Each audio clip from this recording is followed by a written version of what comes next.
Hi everybody, it's Courtney. Today we're going to be making a very quick and easy one-layer card using the Perfect Poinsettia stamp set by Technique Tuesday. Starting off with a piece of Nina Solar White cut down to 4 1/4 by 5 1/2, and I have a piece of Inka Dinka Doo masking paper here, just cut slightly larger than my card panel. I'm going to go ahead and die cut an oval. This is the largest oval from this Spellbinders oval die set, and just pretty much eyeballing it. I'm not perfectly centering it.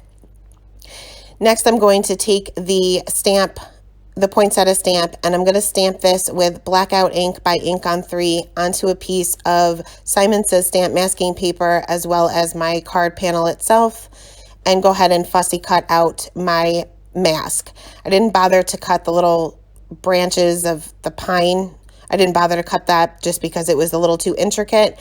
And once this was all said and done, this ended up being a totally unnecessary step. So you can skip this part if you're recreating this card, depending on what colors of distress ink that you use.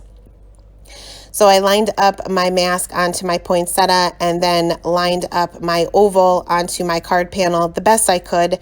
I used a less tacky masking paper. The Inka Dinka Doo is a little bit less tacky than the Simon Says stamp, just because I wanted it to be a little bit easier to pull up once I did all of my ink blending.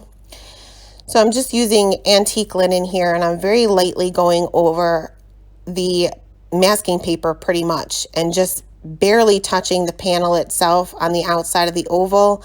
I added a little bit of shading down to the bottom right and to the upper left with Vintage Photo. And then I'll go back to the antique linen and kind of blend that out a little bit. Again, barely touching the paper here. I'm mainly going on the mask itself. I want this to be pretty subtle. So once I had all of the ink blending done, I'll go ahead and very carefully remove all of my masks. And like I said, totally unnecessary to have the mask for the poinsettia itself, but I can use that for another project. Next, we'll move on to the Copic coloring. And we're going to be coloring these a little bit different, paying attention to the lines within the image. So I'm going to start off with this first leaf here with my lightest color, and I'm mapping out my darkest areas. First, I put down my shadow. So the shadow will be where this is laying underneath the leaf of the poinsettia itself. And I'm just paying attention to the little lines that are within the image. This will kind of guide you as far as where your shading should be and the shape of the leaf. So for this particular leaf, it looks like it's kind of caved in the center, more towards the top part of the leaf than the bottom. So I'm concentrating most of my shading there, as well as that shadow from being behind that poinsettia leaf. I'll go in with my darkest color, then the two midtones, and then back to that lightest color. Next, we'll move on to this next leaf here, and this one, based on the lines within the image, is shaped a little bit differently. So again, I always start off with my shadow, the shadow that would be cast on this leaf because of the other leaves hanging on it. And this looks like there's some shading in the center and on both of the edges of the leaf. So it's kind of caved in the center and kind of bowed out on either side.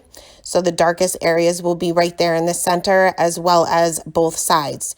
Now, I don't necessarily put my darkest color on all of the dark areas. Sometimes I'll do some shading with my darkest midtone or even my lightest midtone if I didn't want it to be overly dark. Or I'll just extend some of those flicks up further up the leaf, or extend those out a little bit further and a little bit thicker. But basically going in the same order with the same color combination for all three of these leaves. They're just shaped a little bit differently. Now, images like this are a great way to learn the shapes of objects and how to create that with your shading, because the lines within the image guide you as far as where to put those flicks and those shadows. For this third leaf, again, starting off with the shadow that would be created from the poinsettia. And for the shading on this particular one, it looks like it's pretty similar to that second one that we did. But on the one side, I guess it would be on the top from the way I stamped it, it doesn't have these little flick lines within the image all the way up. So it's pretty much just about halfway up the leaf. So I'm just going along with what the artist that drew this is telling me where to put these flicks. That's where I'm putting them. So again, darkest color, then the two midtones, and then back to my lightest color. Now when I go in with my lightest color, I'm just quickly flicking my color on there. I don't want to overblend because I want to keep those flick lines there to give this more contrast.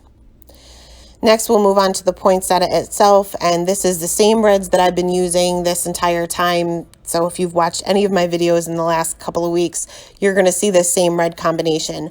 But we're going to color this different than any of the other poinsettias that I've been coloring.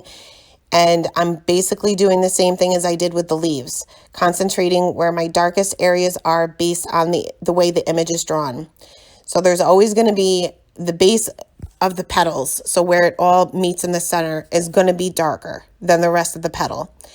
I'm concentrating my flicks being on the flicks that are within the image itself, and for this particular one, it looks like it's kind of in the center and just a little bit up the sides, maybe about halfway. So I'm putting my darkest color there, extending those flicks out with my midtone, as well as the shadow that would be cast. This leaf is a little bit behind that one next to it to the right, so there would be a small shadow there too, so you want to make sure that that area is a little bit darker than the rest of the petal or the leaf too. So once I have my darkest midtone down, I'll extend all of those areas out with my lightest midtone, and then finally back to that R22, which is my lightest color. Again, really just doing quick little flicks, kind of meeting from one end of the petal to the other. If I'm leaving a teeny tiny bit of white, I'm just leaving it. I don't want to overblend here. I want to keep those flick lines. I want to make sure that I still keep my contrast. A lighter marker is going to pick up color from the darker marker. That's why they blend. So I don't want to overblend here. I want to make sure that I keep my contrast and keep the shape of this petal. I'm going to show you another one here that's kind of shaped a little bit different. Off to the right, it looks like this petal is kind of folded over on itself. So you're going to want to make sure that you create a shadow there as well as keeping the shape of the rest of the leaf. So again, like always, starting off with that lightest color and mapping out those darkest areas. Next, I'm going to add in those darkest areas with my darkest color. And for this shadow where it's kind of folded over on itself, and for most of the other areas too, I'm barely touching the marker to the paper. So you want to make sure that you're just using the very tip of the marker, that your marker nibs are in good shape. If they're not, definitely choose a different color, because you need to have some fine work, fine detail work for this particular image. So going in like always with the darkest color, then the two midtones, and then back to the lightest color, going over those areas very quickly. Quick little flick marks, being careful not to overblend. I'm going to show you one more leaf here, and then I'll color the rest of these off camera, because it didn't really take me that long. It probably took me about a half an hour to color the entire flower. So for this leaf next to it, there's not much shading at all to this one. I'm still going to be creating that shadow for how it's laying behind the one that we just colored. But it looks like there's just a little bit of shading right there in the center. Other than that, this is pretty much straight up and down. There's not really shading on either side of the leaf. So I'm just adding a few teeny tiny flicks right there in the center with the darkest color, and extending those flicks out a little bit further with the midtone as well as the lightest color too. So again, going very quickly with the light color, being careful not to pick up too much of the darker color that we had laid out. So once my whole poinsettia was colored, I'm just going to go in solid with the YR38, I think I used, YR24, sorry, just to fill in the center solid.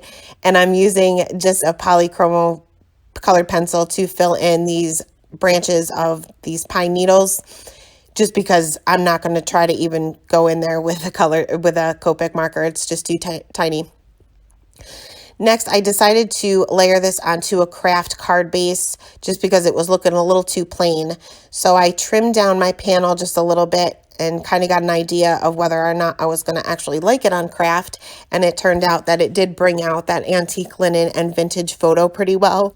I had a few smudges from my hands. I must have had some marker on them. So I just fixed those with a sand eraser and stamped my sentiment with Cup of Joe ink by Hero Arts right there in the center of my oval.